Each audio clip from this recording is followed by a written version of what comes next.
That pill, if you want to call it that, intelligent pill, at the time was already small enough by then to implant under the skin with a horse needle, a large hypodermic needle. And I was shown these, and they worked. And we could read them with a primitive hand wand type reader from about 7 or 8 feet away. And this was still primitive technology. Excuse me. Now, at the time in the security industry, a lot of us had a lot of concerns about tracking and locating people that had been kidnapped, particularly what was going on in Europe at the time, where we were having NATO officers, even the Prime Minister of Italy, kidnapped. And these people were drained, or they were brutalized, or both. And one of the goals of the industry was to develop technology that would allow us to track these people or locate them quickly, hopefully to save their lives, but on a secondary basis to keep them from being drained of sensitive information. And I brought this technology to a meeting in a skiff room in Virginia that was arranged by a friend of mine with the CIA and another friend of mine with the State Department at the time to introduce this technology to what we felt at the time were the right parties to use this new technology responsibly. Now, I hadn't heard about the remnant or any other religious beliefs at the time that said that everybody was going to be implanted with some sort of marking system, a la the Beast or 666. I wasn't even aware of that stuff at the time. And I was taking this as a serious solution to a potentially problem that would not go away. And it was interesting, we met in this room, and because of the tight meetings we were involved with, certain people would not give you their full name or where they came from. I just had to trust that my two contacts had contacted the right parties to be there at the right time, and that they would all be responsible individuals. There was a mistake. After that meeting, I discovered that 2 of the people in the meeting had never been asked there, yet they knew about the meeting, they knew what it was about, they knew who was going to be there, and later research indicated that one of them actually worked for the Department of Agriculture and one of them worked for the Department of the Treasury. What prompted our looking at these 2 men was that the way they asked the questions they asked, the attitude behind them, even the body language, indicated that they had reasons for the use of this technology other than the one that was intended at the meeting. In fact, their largest concern was, how fast could we make a couple billion of them? And could we each give each one of those a unique identity number? Now, this particular pill-shaped device, very minute, had a lot of flexibility in its capabilities. It was basically just almost a transponder. You would send a frequency to it, and it would respond back with its unique number, which could not be changed once the chip was made. Yet there were a lot of capabilities that could be added to this chip, such as monitoring temperature, blood pressure, pulse, and even waveforms out of the brain. But that was for research down the road. What was amusing to me a few months ago on a website that likes to collect articles on the unusual is that a lady out east had a chip removed from her body in 1999. They had it blown up on the website, and it was a slight modification of this chip from Denver with some of its enhancements, and it was put in her, she believes, in either 1980 or 1981. What was amusing about this was that this gentleman never had to worry about money again, and he quietly passed on a lot of this technology to somebody we never knew. And this concerned my contacts in Washington because it never went anywhere with them. Somebody else took it and ran with it, and we never knew who it was. Now, in 1984, I found another technology by just sniffing the web, sniffing the literature of our industry and a dozen other industries, and I found that there was a professor at the University of New South Wales, where I still have the files on, that had discovered a way to make a microscopic lithium niobate chip. and by accident he had scratched it. And he had a RF transmitter there, and he had a receiver on by sheer chance, and he found that on a certain frequency he could send an energy beam to the chip, and it would respond back with a number. He worked on that technology, and that technology eventually I found out about. We flew him into Denver to our company, Systems Group of Colorado, and we did a test. He had some primitive small chips he'd brought with him. They're totally passive and very small, 1/32 of an inch, and only a couple thousandths thick. And by etching them, you could again create a unique signature, unique to each one. And this one theoretically could, depending on the size of it and the size of the etching, could have a unique number in the billions and billions. In fact, the test we did was amusing in that we set up a transmitter and a receiver based on removing an air grill from our drop ceiling and plugging up our transceiver into that as our antenna.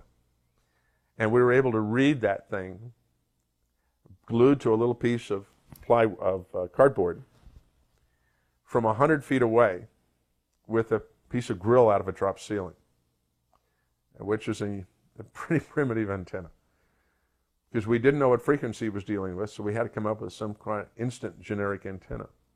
We were so impressed with the capabilities of this. It would read through thin layers of material, like thin plywood. And we were so impressed that, again, I felt that this was a technology that truly had some value, because we also discovered in some testing that the papers work he had with him, that if we had a microscopic coil antenna with this, that we could read this from a mile away. And his later on analysis, a few weeks later, he got back to me and said that if we had an antenna, a coil antenna 2 inches in diameter with a chip in the middle, and that what the antenna is actually doing is acting as an amplifier to a great extent, and that what sends back out is a harmonic of the original frequency, that his numbers crunching showed that he could read this thing from 120 kilometers in space, and that there were other attributes of this chip that could be tied into it, especially if it was powered in some minute way, and give it a lot more kickapoo juice. Well, again, I took this, and a lot more care this time, to a meeting that we had in Virginia at a subcontractor's company that I knew that does a lot of work for the intel community.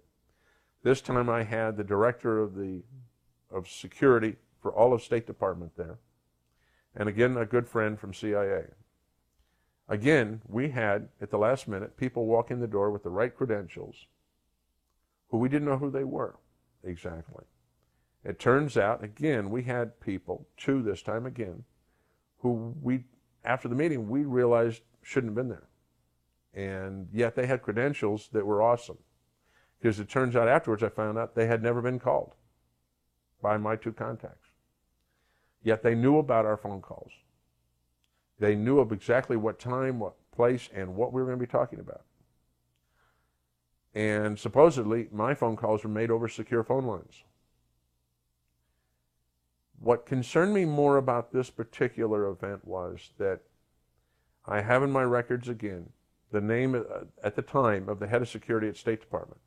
And I got to know him well because I designed the security system, at least a major portion of it, for Main State, or the headquarters in Foggy Bottom in D.C. And so he and I knew each other very well. And that one of the things that Bob wanted to do was, before he retired, he wanted to have his family, particularly his 2 boys in high school, experience what it was like to live out of the country. So he actually gave himself the job. He demoted himself to head of security for East Africa. And he and his family, shortly after this event, this meeting, moved to Kenya, to Nairobi. And he and I quietly kept in touch through our other contact in Washington, and kept probing who these 2 men were. We were having a devil of a time finding who they were, who they really were. Because what bothered me was that the professor all of a sudden got a giant grant The technology was transferred. He never had to work again the rest of his life.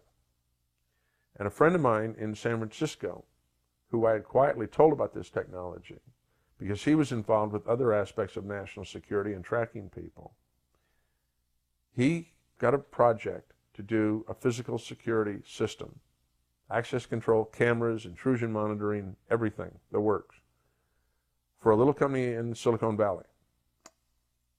And he said it was eerie to him, but what they were making there looked eerily like what I had described to him. He built the security system in this modern fab, building billions of these little chips. He wound up a year later being asked if he'd want to buy the security system back. They were shutting the factory down after they'd made billions and billions of these little chips. And it was a division of a rather major European electronics firm that had the plant. Which one? Siemens. And what concerned me was that they had built these chips, and who knows what happened to them. And they built them in the billions in volume, because they're so small that you can take a 6-inch wafer and make hundreds of thousands of them on a wafer. And they disappeared somewhere. But in the process, what concerned me more was Bob did not give up trying to find out who these guys were and who they worked for, what their agendas were. He and I had had long talks now by the mid-'80s about what was really going on in government, who was controlling what concerns he had, because he had come to the realization there were a lot of things going on that weren't right. And he had supposedly made some contacts to find out more of what was going on. And he had contacted our mutual friend at CIA, another long-term contractor, been involved since World War II, in the very founding of the CIA, who got in touch with me and said, Bob's got something hot, and when he's back in the country again on business, we're going to get a meeting. A few days later, Bob was on his way to work just after dropping the 2 boys off at a private high school, I believe, in Nairobi. He was on the way to the embassy. And he was broadsided at a stoplight at 60 miles an hour by a reinforced Land Rover. He was killed instantly.